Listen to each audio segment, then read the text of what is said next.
Assalamualaikum warahmatullahi wabarakatuh. Pada pagi hari ini kita bersyukur kepada Allah Subhanahu wa Ta'ala karena kita masih diberikan rahmat, nikmat, dan kesempatan sehingga kita dapat melaksanakan pembelajaran pada hari ini. Nah, sebelumnya bagaimana nih kabar Ananda sekalian? Semoga Anda sekalian tetap dalam kesehatan dan selalu aktif dalam pembelajaran.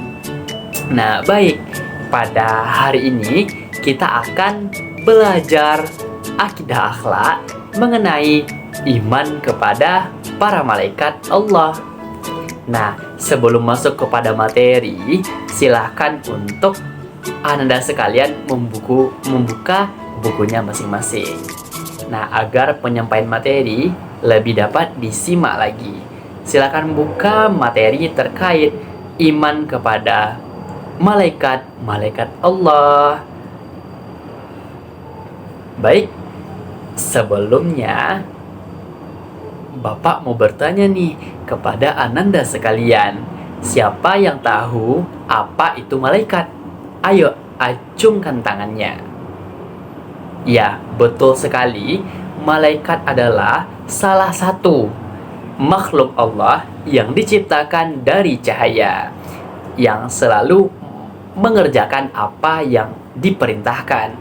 Betul sekali, Ananda, bahwa malaikat adalah makhluk Allah yang benar diciptakan dari cahaya.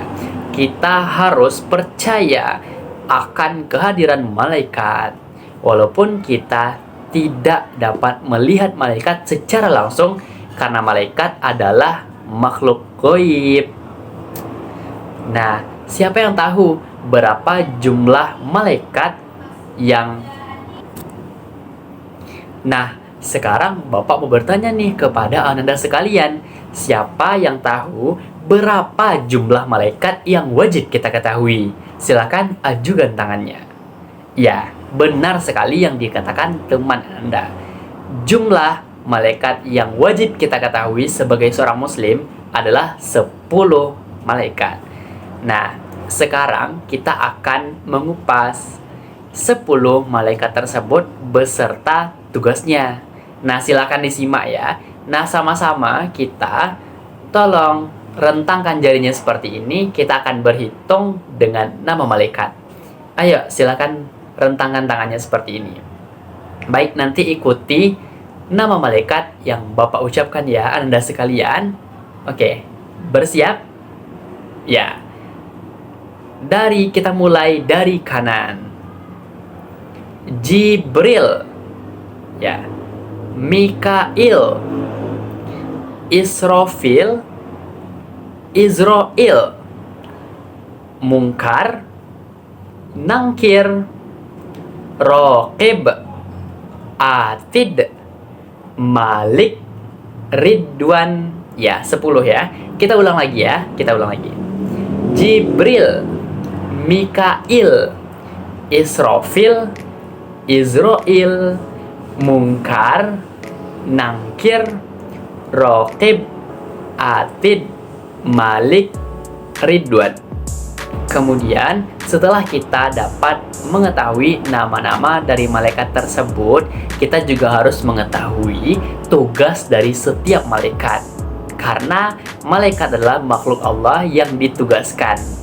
Nah, jadi tugasnya apa saja? Yang pertama dari Jibril. Jibril tugasnya menyampaikan wahyu.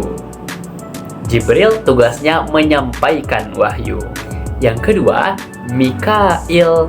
Mikail tugasnya, nah, siapa yang bisa tahu apa tugas dari Mikail? Ya betul, Mikail tugasnya membagikan atau memberikan rezeki. Yang ketiga, Israfil. Ada yang tahu? Ya, betul sekali. Israfil meniup teropet sangkakala. Nah, yang keempat, Israel. Ada yang tahu apa tugas Israel? Ya, betul, mencabut nyawa. Yang kelima, Munkar dan Nangkir. Munkar dan Nangkir tugasnya sama-sama menanyai mayat dalam kubur. Yang ketujuh dan kedelapan, Raqib Atid tugasnya betul mencatat amal baik dan amal buruk manusia. Raqib amal baik, Atid amal buruk. Dan yang kesembilan ada malaikat Malik yang tugasnya menjaga pintu neraka. Dan yang terakhir, malaikat Ridwan tugasnya menjaga pintu surga. Nah, kita ulangi lagi ya.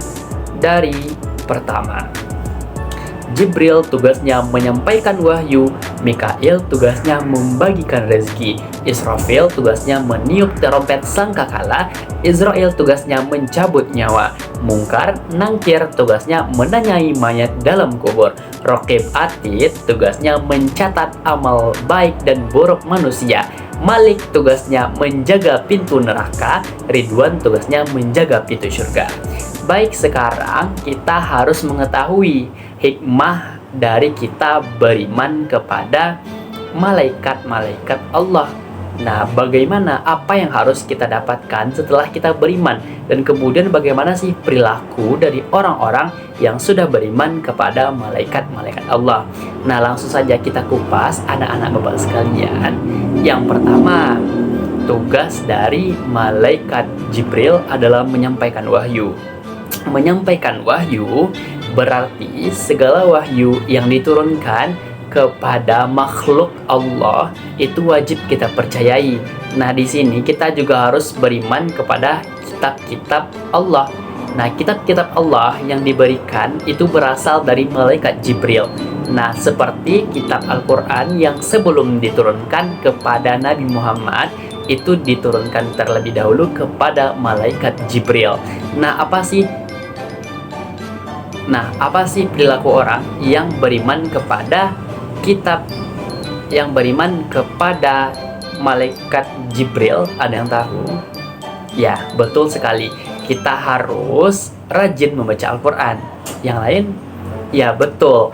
Kita tidak boleh menganggap Al-Quran itu adalah sebagai hal yang berdusta, atau hal yang bohong, atau hal yang dibuat-buat. Jadi kita memang betul-betul harus beriman kepada kitab-kitab Allah. Nah, selanjutnya yang kedua adalah malaikat Mikail. Nah, malaikat Mikail adalah membagikan rezeki. Jadi bagaimana sih ciri-ciri orang yang beriman kepada malaikat Mikail? Nah, dia tidak putus asa untuk mencari rezeki, karena dia tahu rezeki tidak akan jauh atau lari dari dia apabila dia berusaha. Memang betul, tidak semua orang yang memiliki gaji, tapi semua orang pasti mendapatkan rezeki. Jadi dia tidak akan merasa tersaingi apabila rezekinya yang dia idam-idamkan itu diambil oleh orang lain, karena rezeki tidak akan tertukar. Karena apa?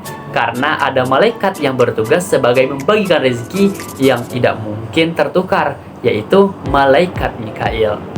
Nah, yang ketiga, malaikat Israfil. Malaikat Israfil tugasnya meniup terompet sangkakala. Nah, bagaimana sih perilaku dari orang yang beriman kepada malaikat Israfil? Nah, dengan mempercayai bahwa hari kiamat pasti akan datang. Nah, kemudian dunia ini akan hancur.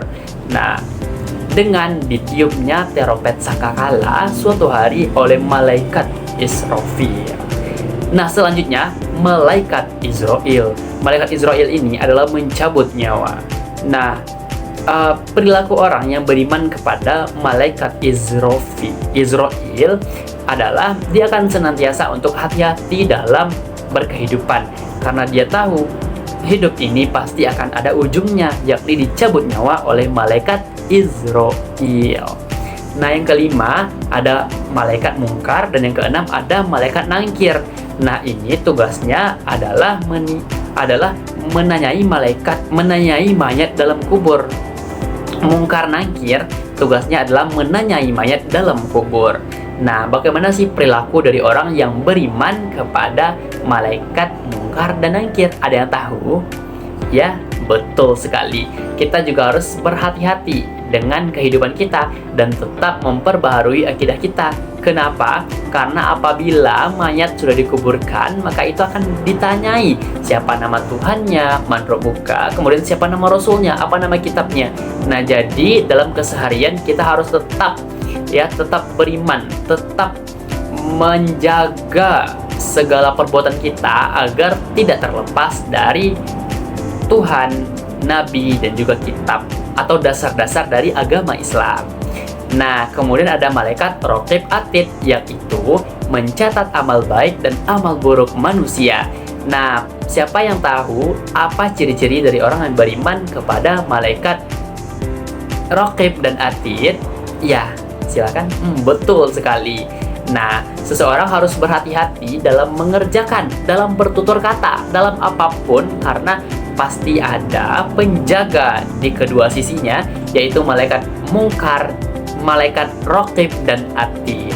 Nah, jadi orang tersebut akan lebih berhati-hati dalam melakukan apapun, dan dia akan bersemangat dalam melakukan ibadah karena dia tahu akan dicatat oleh malaikat tersebut.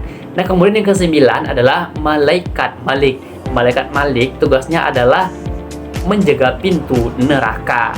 Nah, perilaku orang yang beriman kepada malaikat Malik adalah orang tersebut akan berusaha untuk menjaga dirinya agar tidak masuk kepada neraka, karena dia tahu bahwa malaikat Malik, sang penjaga pintu neraka, tidak akan sungkan-sungkan untuk memasukkan orang-orang yang berdosa yang tidak mau bertobat ke dalamnya. Nah, selanjutnya yang terakhir ada malaikat Ridwan. Malaikat Ridwan ini tugasnya adalah menjaga pintu surga. Nah, bagaimana perilaku orang yang beriman kepada malaikat Ridwan? Ya, betul. Malaikat Ridwan, seseorang yang beriman kepada malaikat Ridwan itu akan termotivasi untuk terus beribadah dan tetap menghambakan diri kepada Allah agar dia dapat dimasukkan ke dalam surga sehingga dia terhindar dari api neraka. Baik, jadi kesimpulan pembelajaran kita pada hari ini adalah malaikat adalah makhluk Allah yang wajib kita ketahui dan kita imani, karena makhluk Allah tersebut adalah makhluk yang sangat patuh dan selalu menjaga dan selalu melakukan apa yang diperintahkan. Dan ini sangat penting sekali adalah bahwasanya kita harus tetap berhati-hati karena Allah Maha melihat. Ya, Allah telah mengutus para malaikat untuk menjaga kita dalam kehidupan sehari-hari. Nah, ini juga harus berpengaruh ya kepada perilaku dari ananda sekalian, karena ananda sekalian itu ada pengawasnya, yakni malaikat Raqib dan Atid. Nah, baik, untuk tugas minggu depan silahkan dihafalkan nama-nama malaikat dan tugasnya ini. Kemudian apa hikmahnya? Nanti dibuat di kertas selembar, kemudian akan diuji satu persatu ke depan untuk menampilkan tanpa melihat teks ya. Baik, itulah pembelajaran kita pada kesempatan kali ini. Semoga Anda semua dapat memahami nama-nama malaikat, tugasnya, kemudian apa hikmah dari kita mengimani hal tersebut. Sampai di sini ada pertanyaan? Ada yang masih ragu? Ya, jika tidak ada, mari kita tutup pembelajaran kita. Jangan lupa dengan tugasnya ya Anda semua. Semoga Anda semua tetap diberikan kesehatan sehingga kita dapat berkumpul lagi dalam pembelajaran akidah akhlak selanjutnya. Baik, marilah kita menutup pembelajaran ini dengan mengucapkan hamdalah. Alhamdulillahirabbil alamin. Sekian, terima kasih. Saya Azlifri Anda Putra pamit undur diri. Assalamualaikum warahmatullahi wabarakatuh.